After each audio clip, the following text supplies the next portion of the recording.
আজকে পাটিগণিতের একটি পার্ট অংশীদারি কারবার ক্লাস 10-এর কোষে দেখি 14-তে পাবে। আজকে হচ্ছে পার্ট 1। হ্যাঁ, তো প্রথমে আমরা বুঝবো যে অংশীদারি কারবার বলতে আমরা কি বুঝি। তো অংশীদারি কারবারের যে ইংরেজি টার্মটা সেই দিকে ফোকাস করবে। ইংরেজি টার্মটা কি? Partnership business. তো পার্টনার কথাটার সাথে কিন্তু আমরা বেশ পরিচিত। তো বেশিরভাগ বন্ধুদের আমাদের দেখবে যে স্কুলে যাওয়ার সময় একজন পার্টনার দরকার, মেলায় যাওয়ার সময় একজন পার্টনার দরকার, ঠিক আছে? পার্টনার মানে বন্ধু ভাবতে পারো, যে বন্ধুর দরকার। তো এই চ্যাপ্টারটা কি, বন্ধু থাকবে কিন্তু এখানে বলছে বিজনেসের বন্ধু। বিজনেস পার্টনারশিপ থাকবে হচ্ছে কি, বিজনেস। তো দুই বন্ধু ধরে নাও বিজনেস করবে, দুইয়ের বেশি হলেও চলবে। বিজনেস পার্টনার হতে হলে অন্তত দুইজন, দুইয়ের বেশি হলেও চলবে। কিন্তু এইখানে বন্ধু কি করবে? ব্যবসা করবে। স্কুলে যাওয়ার বন্ধু কিন্তু না, মেলায় যাওয়ার না, ব্যবসায়িক বন্ধু। এইবার দুইজন বন্ধু বা ব্যক্তি ব্যবসা করলে তাদের কি একটা চুক্তির মাধ্যমে যেতে হয়, তারপর কিছু লাভ থাকে, ক্ষতি থাকে, সেই সমস্ত ভাগাভাগি। হ্যাঁ, সেই ভাগাভাগি করার ব্যবস্থাটাই হচ্ছে কি বলতো, অংশীদারি কারবার। যে ডেফিনেশনটা লিখতে চাও লিখে নিতে পারো। ডেফিনেশনটা এটা, হ্যাঁ, যে অংশীদারি কারবার একটি ব্যবসায়িক ব্যবস্থা। এই যে বললাম বিজনেস কথাটি আছে, ব্যবসায়িক ব্যবস্থা। আর যেহেতু পার্টনার, সেই জন্য বলছে দুইজন বা ততোধিক ব্যক্তি পারস্পরিক চুক্তির মাধ্যমে একটি ব্যবসা পরিচালনা করেন এবং লাভ ক্ষতি ভাগাভাগি করে নেন। তো প্রথমে আমরা ডেফিনেশনটা বুঝবো, তারপর এই ধরনের যখন অঙ্ক আসবে তখন আমি বলে দিব যে কোশ্চেনের টাইপটা কেন সেটা অংশীদারি কারবারের মধ্যে পড়ে। এরপর যে জিনিসটার প্রতি আমাদের জানতে হবে যে মূলধন। মূলধন বলতে আমরা কি বুঝি? মূলধন কি? ব্যবসার ক্ষেত্রে যে টাকাটা, হ্যাঁ, নিয়োজিত করবে। ব্যবসার ক্ষেত্রে যে ধরে নাও একটা বললো যে সাইকেলের ব্যবসা করবে, তাহলে তো তার টাকা লাগবে। তাহলে ধরে নাও কেউ 10,000 টাকা দিয়ে ব্যবসা শুরু করলো, মানে সাইকেলের ব্যবসা। তাহলে এই যে টাকাটা নিয়োগ করলো, সেই নিয়োগ বা নিয়োজিত করলো, সেই টাকাটা কিন্তু হচ্ছে মূলধন, ঠিক আছে? এরপরে এই ব্যবসায়িক কারবারটা বা অংশীদারি যে কারবারটা আবার দু ধরনের হতে পারে। তাহলে অংশীদারি কারবারের প্রকারভেদ বলছে দুই ধরনের, একটা হলো মিশ্র আর একটা হচ্ছে সরল। একটা হচ্ছে সরল অংশীদারি আর একটা হচ্ছে মিশ্র। আমি অংশীদারিটা লিখলাম না, ঠিক আছে? একটা হলো সরল, একটা হলো মিশ্র। 2025 সালে আসছিল, সেটা কিন্তু মিশ্র অংশীদারি কারবার থেকে একটা কোশ্চেন দিছিল, ঠিক আছে? সেই জন্য এইবার কিন্তু সরলটা ভালো মতো করে যাবে। মিশ্রটাও করাবো, কিন্তু সরলটার দিকে বেশি কিন্তু ফোকাস দেবে, আর সরলটা কিন্তু বেশি সোজা, ঠিক আছে? এইবার কথা হলো যে সরল অংশীদারি কারবার বলতে কি বুঝি? ধরে নাও এ একজন ব্যক্তি আর বি একজন ব্যক্তি। তো ব্যবসা করার জন্য এ দিল হচ্ছে 10,000 টাকা, আর বি দিল ধরে নাও 5,000 টাকা, দিয়ে দুজনে একটা ব্যবসা শুরু করলো। এবার ব্যবসাটা বলছে সমান সময় 1 বছর তারা এই টাকাটা ব্যবসার ক্ষেত্রে কাজে লাগালো। 1 বছর কেউ কোনো টাকা তুললো না। এই 15,000 টাকা তারা 1 বছর ধরে ব্যবসা করলো। ব্যবসা করার পর তাদের লাভ হলো ধরে নাও 2,000 টাকা। লাভ হলো 2,000 টাকা। তাহলে লাভ তো ভাগাভাগি করবে, কোন কন্ডিশনে করবে সেটা বড় কথা না। তাহলে এই যে তারা 10,000 আর 5,000 টাকায় 1 বছর ধরে যে ব্যবসা করলো, এই যে ব্যবসা করাটা হচ্ছে কি সরল অংশীদারি কারবার। সরল অংশীদারি কারবার, এই সময়ের মধ্যে তারা টাকা তুলে নেয় বা টাকা কেউ আরো নিয়োজিত করে নেই। তাহলে এই ধরনের ব্যবসাগুলো হচ্ছে কি সরল অংশীদারি কারবার। এবার মিশ্র অংশীদারি কারবার কি? ধরে নাও তারা বললো যে 1 বছর ধরে তারা ব্যবসা করবে। 1 বছর ধরে ব্যবসা করবে। এ একজন ব্যক্তি, বি একজন ব্যক্তি। এ ব্যক্তি 10,000 টাকা আর বি ব্যক্তি ধরে নাও 5,000 টাকা দিল। ওরা কন্ডিশনে গেল যে 1 বছরে ব্যবসা করবে। 1 বছর এই টাকাটা ওরা ব্যবসায়িক কাজে লাগাবে। কিন্তু দেখা গেল যে 5 মাস পর সে টাকা তুলে নিল, কিছু টাকা তুলে নিল, ধরে নাও 2,000 টাকা তুলে নিল। তাহলে 5 মাস পর যদি টাকাটা তুলে নেয়, তাহলে কি সে 10,000 টাকা 1 বছর ধরে খাটাতে পারবে না?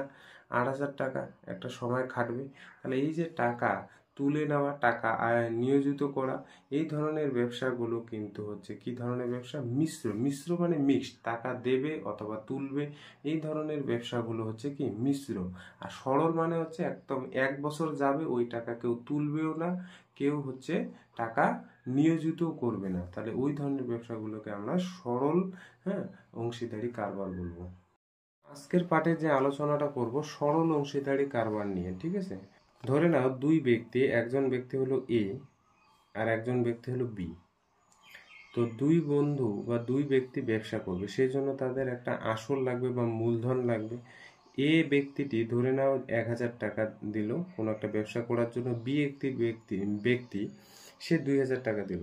এবার এক বছর পর এই যে এক বছর পর তাদের যে লাভ, ধরে নাও 300 টাকা হলো। এবার দুই ধরনের কন্ডিশন হতে পারে। কি কন্ডিশন? যে যদি তারা সমান ভাগে ভাগ করে নেয়, সমান ভাগে, মূলধন কে কত দিয়ে দিছে সেটা বড় কথা না, যে লাভ হবে সমান ভাগে ভাগ করব, সমান ভাগে ভাগ। তাহলে প্রত্যেকে কয় টাকা পাবে? যে টাকাটা লাভ হবে সেই টাকাটা বাই কয়জন ব্যবসা করছে সেটা দিলেই হবে, সেটা দিয়ে ভাগ করে দিলেই হবে। তাহলে 2 জন করছে সেই জন্য 2 জন, যদি 3 জন করতো ব্যবসা তাহলে 3 দিয়ে ভাগ করতাম। তাহলে সমান ভাগে ভাগ করলে প্রত্যেকে কয় টাকা করে পাবে? 150 টাকা। এবার যদি সমান ভাগে ভাগ না করে, কারণ কি সমান ভাগে না ভাগ করার কারণ হচ্ছে, দেখো ব্যবসা করার ক্ষেত্রে এ তো কম টাকা দিছে, বি হচ্ছে 2000 টাকা দিছে। এবার বলছে 300 টাকা লাভ হলে সমান ভাগে আমরা ভাগ করব না, যে যত মূলধন দিছে সেই অনুপাতে আমরা ভাগ করে নেব, যে যত মূলধন দিবে সেই অনুপাতে আমরা ভাগ করে নেব। তার মানে টাকাটা সমান ভাগে ভাগ না করলে কিভাবে তারা এই লাভ ভাগাভাগি করে নেবে? সেই জন্য বলছে সমান ভাগে ভাগ না করলে কিভাবে এই টাকাটা কত লাভ নেবে আর বি কতটা লাভ নেবে কিভাবে বের করব? প্রথমে বের করতে হবে এ এবং বি এর মূলধনের অনুপাত। যে দুইজন ব্যক্তি থাকবে তাদের মূলধনের অনুপাতটা বের করে নিতে হবে। মূলধনের অনুপাত, যে আসল দিছে সে আসলের অনুপাতটা প্রথমে বের করে। আসলে অনুপাতটা কত বেরোবে? এ এর মূলধন কত? 1000, আর বি এর মূলধন কত? 2000। তাহলে যেহেতু সমান ভাগে ভাগ করে নেয়নি, সেই জন্য এ আর বি এর অনুপাতটা বের করবে। তাহলে দেখো এটা 3 শূন্য কাটবে, তাহলে কত হলো? 1:2। তাহলে এ আর বি এই দুই ব্যক্তির মূলধনের অনুপাত হয়ে গেল 1:2। তাহলে এর লাভ বলছে 1000 টাকা দিলে এর লাভ কত নিবে? বলছে এর লাভ বের করব, যে টাকাটা লাভ হবে, মনে রাখবে যে টাকাটা লাভ হবে সেই টাকাটা গুণন এই যে অনুপাতটা যে আছে সেই অনুপাতটা, এর অনুপাতটা উপরে লিখবে আর এই অনুপাত দুইটার যোগফল নিচে লিখবে। 2 আর 1 যোগ করলে 3 হয় এবং এইটা করে যে টাকাটা বের হবে সেই টাকাটা হবে এর লাভ। তাহলে 3 দিয়ে এটা কাটবে, 3 ওকে 3 100 গুণ করলে 300, একের সাথে 100 গুণ করলে 100 টাকা। তাহলে এ কিন্তু পাবে 100 টাকা যদি সমান ভাগে ভাগ করে না নেয়। তাহলে বি এর লাভটা কি করে বের করবো? বি এর লাভটা একইভাবে যে লাভটা টোটাল আছে সেই লাভটা গুণন বি এর অনুপাতটা উপরে যাবে আর নিচে অনুপাত দুইটার যোগফল নিচে হবে। তাহলে 2 আর 1 যোগ করলে 3, এত টাকা। তাহলে 3 দিয়ে এইটা 300কে কাটলে 100 হয়, তাহলে বি পাবে 200 টাকা। দেখো আগে যদি সমান ভাগে ভাগ করতো তাহলে 150 টাকা পেত, এবার সমান ভাগে ভাগ না করলে বি কিন্তু 200 টাকা পাবে আর এ পাবে 100 টাকা। তো বেশিরভাগ কন্ডিশনে কিন্তু সমান ভাগে ভাগ করে নেয় না, ঠিক আছে। কারণ কি? কারণ বলছে দুই বন্ধু আমি তো বেশি টাকা দিছি, তো আমার লাভটাও বেশি নিতে হবে, ঠিক আছে। এই কন্ডিশনে তারা কিন্তু যায়। এবার যদি লোকসান হতো, অপরপক্ষে এটাও বলা হতো যে যদি লোকসান হতো তাহলে বি এর কিন্তু লোকসান বেশি হবে। সেজন্য মনে রাখবে যে যত মূলধন দেবে তার লাভের পরিমাণটা বেশি যেমন হয়, ঠিক একইভাবে লোকসান হলে কিন্তু তার মূলধন বেশি হলে তার লোকসানও কিন্তু বেশি হবে। বোঝা গেছে? মূলধন বেশি হলে লাভের পরিমাণ বেশি হবে, অপরপক্ষে মূলধন বেশি হলে লোকসান বা ক্ষতির পরিমাণটাও কিন্তু বেশি হবে। এই কনসেপ্টগুলো একটু কাজে লাগাবে।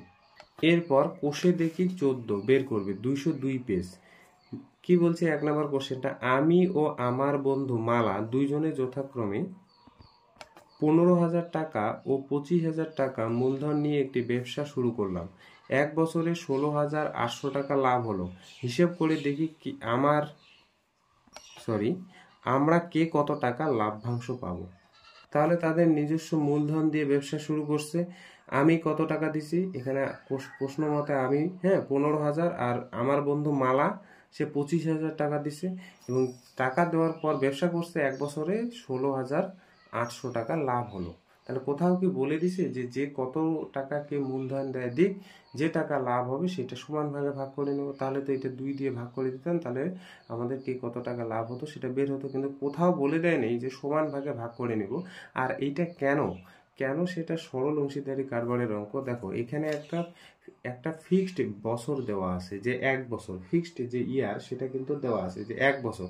তার মানে 1 বছরে কেউ টাকা তোলেনি, কেউ টাকা দেয়নি। তাহলে যদি এ ধরনের অঙ্ক থাকে তাহলে বুঝতে হবে এগুলো সরল অংশীদারি কারবার। আর কেন অংশীদারি কারবার, আমি প্রথমেই বলছিলাম যে কেন অংশীদারি কারবার বা কি ধরনের অঙ্ক দেখলে আমরা বুঝবো।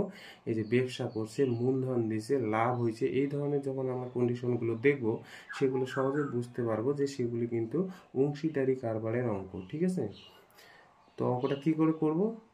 তো বইটা সামনে রাখবে কিন্তু, ঠিক আছে, বইটা সামনে না রাখলে কিন্তু বুঝতে পারবে না। প্রথম কথা হলো লাভের পরিমাণ কত। এই যে ব্যবসা করলো, ব্যবসা করার পর যে লাভ হলো সে লাভের পরিমাণ হয়ে গেছে 16,800 টাকা। 16,800 টাকা, এটা হলো লাভের পরিমাণ। এবার যেহেতু লাভের পরিমাণটা সমান ভাগে ভাগ করে নেবে না, তাহলে আমরা কি করব, মূলধনের অনুপাতটা বের করব। অতএব আমি, কোশ্চেন মতে কিন্তু আমি, ও আমার বন্ধু আমার বন্ধু আমার বন্ধু মালার আমার বন্ধু মালার মূলধনের অনুপাত। আমি এবং আমার বন্ধু ব্যবসার ক্ষেত্রে যে টাকাটা আমরা নিয়োজিত করছি সেই টাকাটা হলো মূলধনের অনুপাত। আমি ও আমার বন্ধু মালার মূলধনের অনুপাত কত, আমার টাকা কত 15,000, আর আমার বন্ধুর মালার টাকা হচ্ছে কত 25,000 টাকা। তাহলে তাদের অনুপাত দুইটা বের করো, 3টা শূন্য কেটে দিবে। এবার দেখো দুইটাকে এমন কোন সংখ্যা দিয়ে ভাগ করা যায়, দেখো 5 দিয়ে যায়, 3 পাঁচা 15, 5 পাঁচা 25। তাহলে আমি ও আমার বন্ধু মালার মূলধনের অনুপাতটা বের হলো। অতএব আমরা নির্ণয় করব যে আমার লাভ্যাংশের পরিমাণ বা হচ্ছে আমার লাভ্যাংশের পরিমাণ বা লাভের পরিমাণ, মানে এই টাকাটার আমি কত টাকা লাভ পাবো।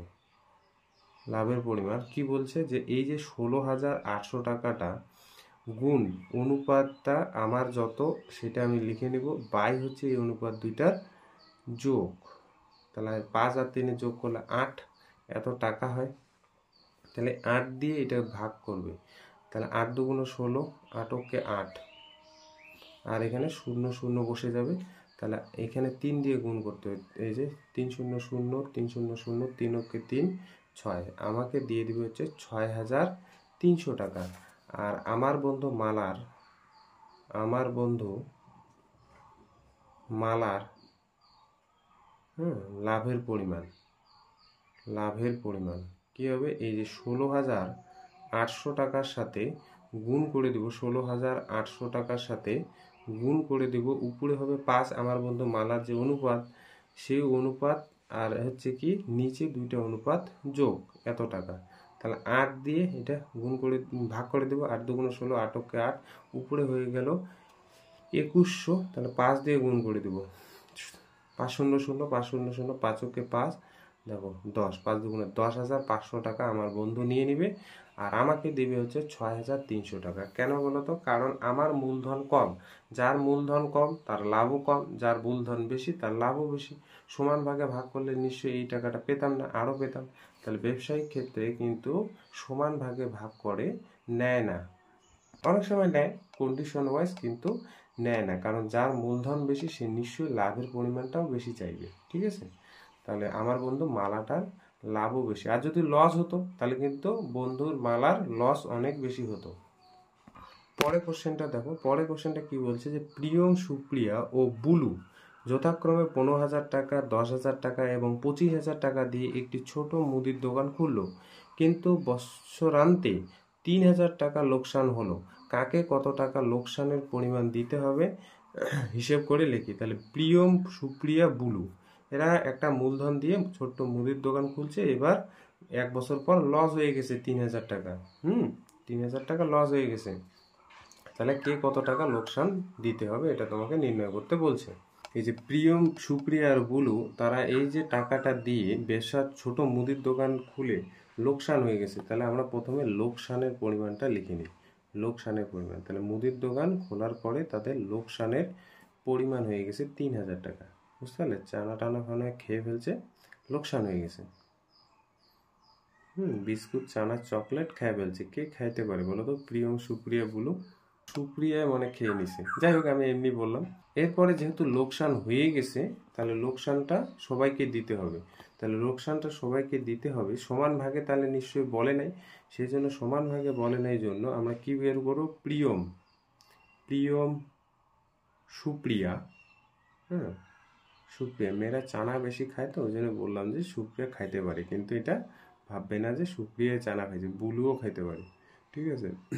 আচ্ছা, প্রিয়ম, সুপ্রিয়া ও বুলু মূলধনের অনুপাত। মূলধনের অনুপাত দেখো, সুপ্রিয়া বেশ চালাক, জানে আগে থেকে মানে লস হয়ে যাবে, সেই জন্য কম টাকা দিছে। দেখো, প্রিয়ম কয় টাকা দিছে? 15,000। আর সুপ্রিয়া দিয়ে দিছে হচ্ছে 10,000। আর বুলু, বুলু দিয়ে দিছে 25,000 টাকা। ঠিক আছে, বুলু দিয়ে দিছে 25,000 টাকা। সুপ্রিয়া দেখো কম দিছে, তার মানে এখানে কার লস বেশি হবে বলো তো? বুলুর লস বেশি হবে, কারণ মূলধন বেশি দিছে। মূলধন যার যত বেশি, লোকসানও বেশি। আর লাভ হলে কিন্তু আরো বুলু বেশি টাকা পেত। তাহলে সুপ্রিয়া সব থেকে কম টাকা দিছে। সুপ্রিয়া হয়তো আগে থেকে জানতো লোকসান হবে। আচ্ছা, কি এখানে 3টে শূন্য 3টে শূন্য কেটে দেব। 3টে শূন্য দেখো তো, 15, 10 আর 25 একটা সংখ্যা দিয়ে ভাগ করা যায়। তিনটাই এমন কোন সংখ্যা দিয়ে ভাগ করা যায়? 1 দিয়ে আর ভাববা না, 1 দিয়ে তো যাবেই প্রত্যেকটাই, 1-এর উপরে ভাববা। ঠিক আছে? 2, 3, 4, 5, 6 এরকম করে ভাববে। তাহলে 5 দিয়ে যায়। দেখো, 3 5 15, 3, আর এখানে 5 2 10, আর হচ্ছে 5 5 25। ঠিক আছে? এবার আমরা বের করব যে এই যে প্রিয়মের লোকসানের পরিমাণটা কত। প্রিয়মের লোকসান, লোকসানের পরিমাণ, প্রিয়মের যে লোকসান, সেই লোকসানের পরিমাণ কত? কিভাবে বের করবো? যে টাকাটা লোকসান হয়েছে সেই টাকাটা 3,000 গুণন প্রিয়মের অনুপাতটা 3, আর এই 3টে অনুপাতের যোগ 5, 3 2 5, আর 5-এর যোগ করলে 10, এত টাকা।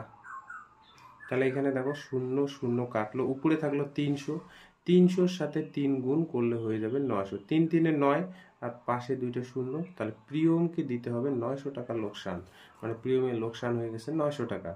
আর এই যে সুপ্রিয়া, সুপ্রিয়ার লোকসান, সুপ্রিয়ার লোকসানের পরিমাণ কত হবে? 3,000 টাকা গুণন সুপ্রিয়ার মূলধনের অনুপাত 2, আর তাদের যোগফল মানে মূলধনের অনুপাতের যোগফল 10, এত টাকা। তার মানে এখানে 0 0 কাটো, 3 2 কত? 6, 600 টাকা লোকসান দিতে হবে সুপ্রিয়াকে। আর বুলু, বুলুর লোকসানের পরিমাণ হবে 3,000, লোকসান মানে ক্ষতি, গুণন 5-এর নিচে কি 10 হবে। তাহলে এইখানে এত টাকা। 0 0 কাটলো, 3 5 1500। দেখো, 1500 টাকা একাই দিতে হবে বুলুকে, একাই দিতে হবে বুলুকে। বুলু বেশি টাকা দিছে মূলধন, আর সুপ্রিয়াকে সব থেকে কম, কারণ কম টাকা দিছে। আর প্রিয়ম মাঝারি, ও হচ্ছে 900 টাকা ক্ষতি দিতে হবে। ঠিক আছে? আচ্ছা, তাহলে আমরা কি শিখলাম? লাভ যত বেশি হবে, মূলধন যত বেশি হবে লাভের পরিমাণও তত বেশি, আর মূলধন যত বেশি হবে লোকসানের পরিমাণও কিন্তু তত বেশি। 3 নম্বর কোশ্চেনটা কিন্তু ভেয়ে। 3 নম্বর কোশ্চেনটা কি বলছে বলো? শোভা ও মাসুদ দুজনে মিলে 2.5 লাখ টাকার একটি গাড়ি কিনে 2,62,500 টাকা বিক্রি করলেন। গাড়িটি কেনার সময় শোভা মাসুদের 1.5 গুণ টাকা দিয়ে থাকলে কে কত টাকা লাভ্যাংশ পাবে তা হিসাব করি। এখানে শোভা আর মাসুদ দুজনে মিলে কিন্তু একটা গাড়ি কিনছে, 2.5 লাখ টাকা দিয়ে গাড়ি কিনে ওরা 2,62,000 টাকা বিক্রি করছে। তাহলে প্রথমে বলো এখানে লাভ করছে না লস হয়েছে? তাহলে নিশ্চয়ই লাভ হয়েছে, কারণ কি 2.5 লাখ টাকার গাড়ি কিনে 2,50,000 টাকার গাড়ি কিনে 2,62,500 টাকা বিক্রি করে, তাহলে নিশ্চয়ই লাভ হয়েছে। এবার লাভটা যে হয়েছে সে লাভটা তো তারা ভাগাভাগি করে নেবে। তাহলে ভাগাভাগি করে নেওয়ার জন্য আমাদের কি দরকার? মূলধন। কিন্তু এখানে শোভা আর মাসুদের মূলধন আগের দুইটা অঙ্কের মতো নেই। জাস্ট একটা কন্ডিশন বলে দিছে কি, গাড়িটি কেনার সময় শোভা আর মাসুদ তো কিছু টাকা দিয়ে 2.5 লাখ টাকা দিছে না, 2.5 লাখ কে কত দিছে এটা বলে নাই, কিন্তু বলছে যে শোভা মাসুদের 1.5 গুণ টাকা দিয়ে থাকছে। শোভা মাসুদের 1.5 গুণ টাকা দিয়ে থাকছে। তাহলে আমাদের একটা কন্ডিশন জাস্ট দিয়ে রাখছে। তাহলে কিভাবে অঙ্কটা করছি দেখো। প্রথমেই আমরা লাভের পরিমাণটা নির্ণয় করে রাখি, কারণ লাভের পরিমাণ আমাদের জানা দরকার। তাহলে লাভের পরিমাণটা কত হবে? 2,62,500 টাকা থেকে 2,62,500 টাকা থেকে আমরা বিয়োগ করে দিব কত? 2,50,000, তাই না? 2,50,000 এত টাকা। তাহলে এখানে বিয়োগ করলে কত হবে? 12,500 টাকা। তাহলে লাভের পরিমাণ হয়ে গেছে 12,500 টাকা। এইবার যেহেতু মূলধনটা বলে নাই, কিন্তু একটা কন্ডিশন দিয়ে রাখছে যে গাড়ি কেনার সময় শোভা মাসুদের 1.5 গুণ টাকা দিয়ে থাকে। আচ্ছা, আমি যদি কাউকে বলি, ধরে নাও আমার কাছে 100 টাকা আছে, এবং এবং বললাম যে আমার কাছে যত টাকা আছে আমার বন্ধুর কাছে এর অর্ধেক আছে। এর অর্ধেক মানে হাফ অংশ, এর অর্ধেক মানে হাফ গুণ, হাফ গুণ টাকা আছে। তার মানে আমার বন্ধুর কাছে কত টাকা থাকবে? নিশ্চয়ই 50 টাকা থাকবে। কি করে বের করছি? যে টাকাটা আছে সেই টাকাটার সাথে গুণ করলাম কত? এই হাফ গুণ। হাফ গুণ টাকা আছে, হ্যাঁ। হাফ গুণ মানে কি? অর্ধেক, একের অর্ধেক। তাহলে হাফ গুণ টাকা মানে কত হচ্ছে? এইটার সাথে এইটা গুণ করলে 50। এবার যদি আমি বলি যে আমার কাছে ধরে নাও 100 টাকা আছে, এবার আমার বন্ধুর কাছে 150 টাকা, 1.5 গুণ টাকা, আমার যত টাকা আছে তার 1.5 গুণ টাকা আছে। 1.5 গুণ টাকা মানে হচ্ছে এক সমস্ত একের নিচে 2, এই গুণ করে দেবো। তার মানে আমার বন্ধুর কাছে কত টাকা থাকবে? 2 কে 2, উপরে হলো 3 আর নিচে হলো 2। তাহলে এটা হলে কত হচ্ছে? 50। তাহলে আমার বন্ধুর কাছে আছে কত? 150 টাকা। তাহলে আমরা এখানে ধরে নিব, ধরে নিচ্ছি, এগুলো কিন্তু ধরে নিচ্ছি যে এই যে গাড়িটি কিনলো শোভা মাসুদের 1.5 গুণ টাকা দিয়ে থাকলে আমি ধরে নিচ্ছি যে মাসুদেরটা আগে ধরে নিই। মাসুদের মূলধনের পরিমাণ ধরে নিচ্ছি, মূলধনের পরিমাণ 100 টাকা ধরে নিচ্ছি, 100 টাকা ধরে নিচ্ছি, হ্যাঁ। মাসুদের মূলধনের পরিমাণ ধরে নিচ্ছি 100 টাকা। তাহলে শোভার মূলধনের পরিমাণ কত হবে? শোভার মূলধনের পরিমাণ হবে, শোভার মূলধন কি বলছে? মাসুদের মূলধনের 1.5 গুণ। তার মানে মাসুদের মূলধন হচ্ছে 100 টাকা, তার 1.5 গুণ, এক সমস্ত একের 2, এত টাকা। তার মানে কত বের হবে? এইটা হচ্ছে 100 গুণন 2 কে 2, উপরে হলো 3, নিচে 2, এত টাকা। তার মানে এটা হয়ে গেল 50, আর এদিকে 50 আর 3 গুণ করলে হয়ে যাচ্ছে কত? 150 টাকা শোভার, মূলধনের পরিমাণ 150 টাকা। তাহলে শোভা আর হচ্ছে মাসুদের আমাদের লাভের পরিমাণটাও বের করতে হবে। তাহলে শোভার মূলধন বেশি আর মাসুদের মূলধন কিন্তু কম। অতএব আমরা নির্ণয় করব কি শোভা ও মাসুদের মূলধনের অনুপাত লাগবে। শোভা ও মাসুদের মূলধনের যে অনুপাত সেটা নির্ণয় করতে হবে। কত? শোভার হচ্ছে 150 আর মাসুদের হচ্ছে 100। তাহলে এই শূন্য কেটে দিলাম। তাহলে 5 দিয়ে যায়, দেখো 3 5 15, 5 2 10। তাহলে এখানে বের করব এই 12,500 টাকার মধ্যে শোভার লাভের পরিমাণটা কত। তাহলে শোভার লাভের পরিমাণ যে টাকাটা লাভ হয়েছে কত টাকা? 12,500 টাকা, গুণন শোভার অনুপাত বাই হচ্ছে তাদের যোগফল, এত টাকা। তাহলে এখানে 5 দিয়ে দেবে, 5 2 10, 5 5 25, 0 0। তার মানে 3 25 কত হবে? 75, মানে 7,500 টাকা শোভার লাভের পরিমাণ। আর মাসুদের লাভের পরিমাণ এটা নির্ণয় করতে হবে। মাসুদের লাভের পরিমাণ কত হবে? এই যে 12,500 গুণন 2 এর নিচে 5, এত টাকা। তাহলে 5 দিয়ে এটা কাটবে, 5 দিয়ে এটা কাটলে 25, 5 25 125, 0 2টা এখানে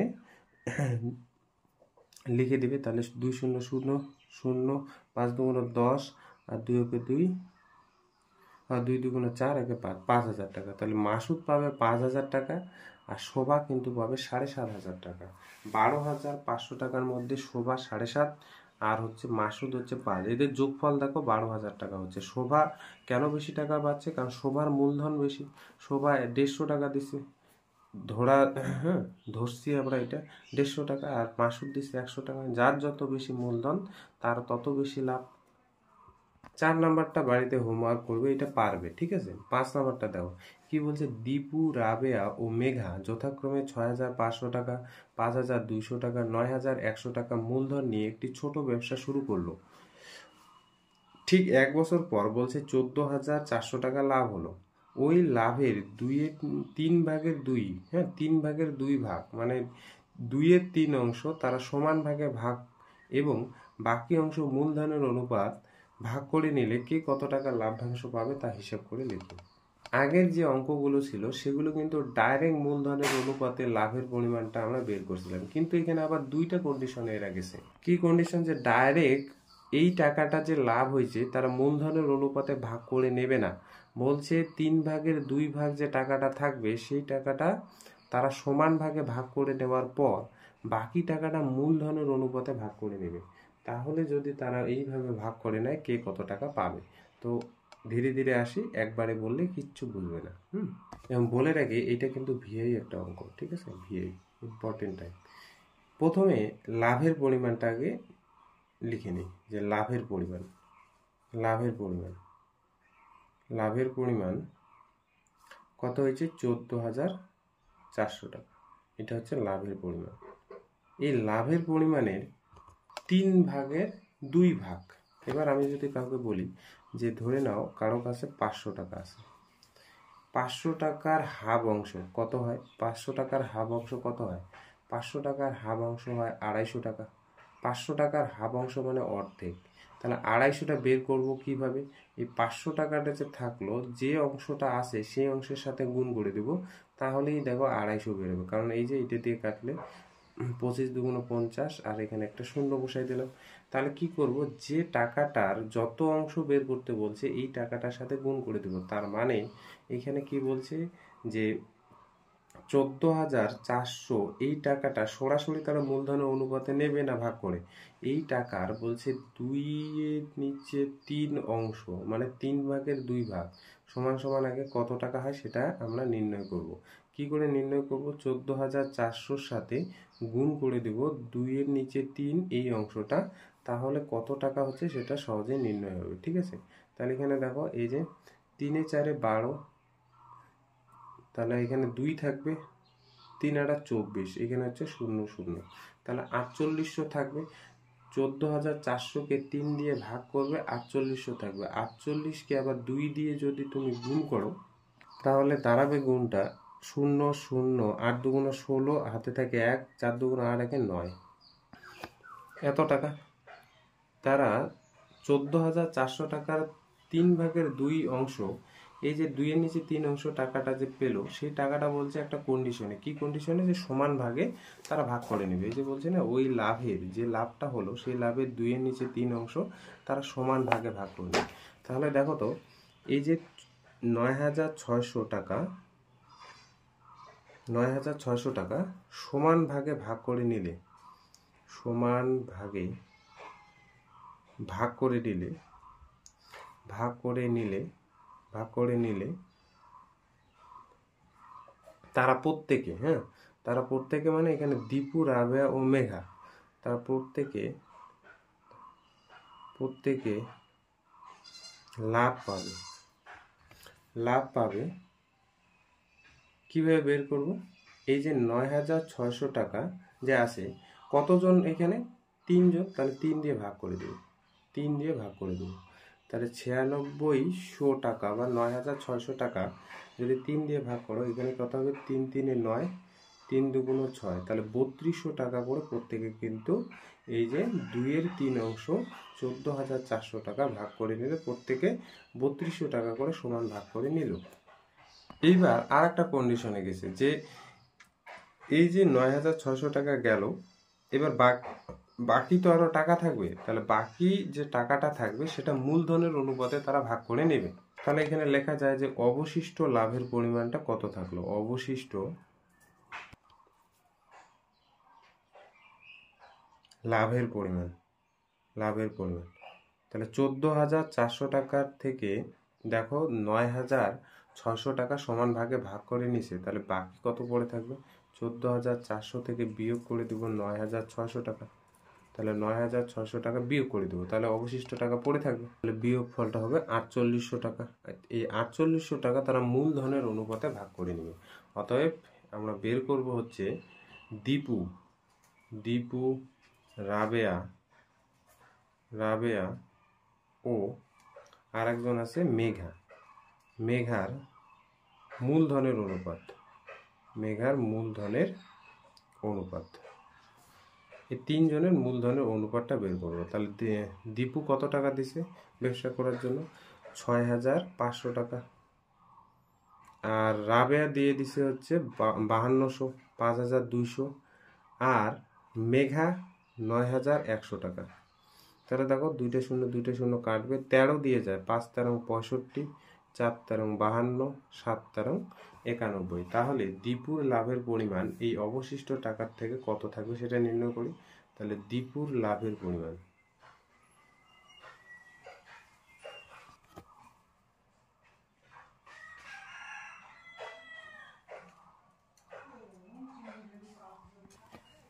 কে বের করবো? এই 4,800 টাকা আছে গুণন এই যে দীপুর অনুপাতটা উপরে লিখে দেবো, আর তাদের যে যোগফল 5 আর 9, হ্যাঁ, আর এদিকে হয়ে যাবে 16, তাই তো 16 হয়ে যাবে এই তিনটা যোগ করলে।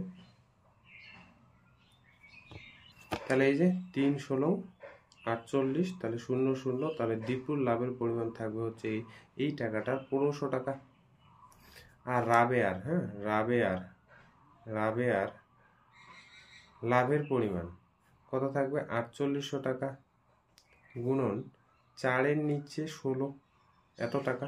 তাহলে এখানে 3 16 48 উপরে হয়ে গেল 300, 300-র সাথে 4 গুণ, মানে এখানে হয়ে গেল 1200 টাকা। আর কে থাকলো? মেঘার লাভের পরিমাণ 4,800 গুণন 7 নিচে 16, এই যে অনুপাতটা বসালাম। তাহলে এখানে 3 16 48 0 0, তার মানে 2100 টাকা। তাহলে এবার মোট লাভের পরিমাণটা দীপুর বের করতে হবে। তাহলে দীপুর মোট লাভের পরিমাণ, তাদের প্রত্যেকের লাভের পরিমাণটা বের করতে হবে। সমান ভাগে ভাগ করে নেওয়ার পর দীপু একটা টাকা পাইছে, কত টাকা? এই যে 3200 টাকা সমান ভাগে ভাগ করে নেওয়ার পর। তারপর বাকি টাকা তারা মূলধনের অনুপাতে ভাগ করে নেওয়ার পর কত টাকা পাইছে? 1500 টাকা। তাহলে এই দুইটা টাকা কিন্তু যোগ করে দিতে হবে। তাহলে 15 আর হচ্ছে 32, এখানে যোগ করলে 0 0, আর এখানে 5 আর 2 7, আর এখানে 3 আর 1 4, 4700 টাকা কিন্তু দীপু পাবে। আর রাবেয়ার মোট লাভের পরিমাণ আগে কত টাকা পাইছে? সমান ভাগে 3200, পরে পেলো হচ্ছে 1200, 1200 টাকা। তাহলে এখানে যোগ করলে কত হচ্ছে? 0 0 4 4, 4400 টাকা। আর পাবে হচ্ছে মেঘার মোট লাভের পরিমাণ কত? আগে 3200 টাকা পাইছে, তারপরে 2100 টাকা। তাহলে এই টাকা দুইটা যোগ, তার মানে যোগ করলে এখানে দাঁড়াবে 0 0 3, আর এখানে হচ্ছে 5,300 টাকা। ঠিক আছে, এতদূর অবধি আগে অঙ্কগুলো দেখো ভালো মতো, তারপরে নেক্সট দিন আরও একটু জটিল টাইপের অঙ্কগুলো কিন্তু সলভ করবো। ঠিক আছে, কনসেপ্টটাকে ক্লিয়ার করো। নেক্সট দিন আমরা 8 9 10 অবধি কিন্তু অঙ্কগুলো করবো। ঠিক আছে, আচ্ছা।